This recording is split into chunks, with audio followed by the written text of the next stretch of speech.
Қайырлы кеш, құрметті достар, қадірлі қонақтар мен қатысушылар.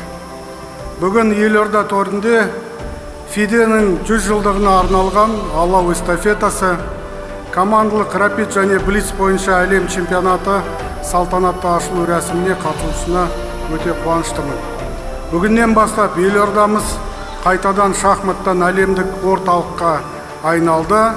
Осы сәт біз үшін ФИДЕ ұйымы тарапынан көрсетілген үлкен сенім және қаламыз үшін үлкен абырой мен жауапкершілік. Я рад приветствовать в Астане этот прекрасный шахматный турнир. Астана любит шахматы, наши дети и наша молодежь увлекаются шахматами, поэтому хотел бы, во-первых, руководству ФИДЕ, уважаемый Аркадий Владимирович, вам выразить слова благодарности за доверие. Уверен, в Астане этот прекрасный турнир пройдет на самом высоком уровне. Хочу нашим спортсменам пожелать удачи.